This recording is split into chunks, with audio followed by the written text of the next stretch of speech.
প্ৰমাণ দিব পাৰিছে? প্ৰমাণ দিব পাৰে?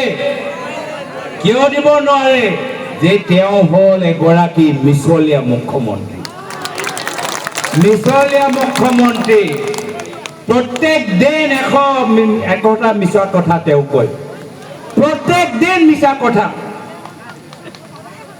কি ক'লে? যে জুবিন দাক ন্যায় দিব। ময়ো জুবিন, আমিও জুবিন, হয়নে নহয়?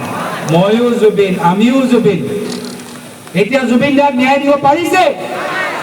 জুবিন দাক ন্যায় দিব পাৰিছে? এতিয়া যি চাৰ্জশ্বিট তেওঁলোকে জমা দিছে, সেই চাৰ্জশ্বিট যোগেদি গোটেইবোৰ বেলত ওলাই আহিব চাব। এনেকুৱা এটা দুৰ্বল চাৰ্জশ্বিট জমা দিছে। আৰু সেইকাৰণে মুখ্যমন্ত্ৰী নিজৰ দায়িত্ব সামৰি এতিয়া বেলেগৰ কথাবোৰ ক'বলৈ বিচাৰে।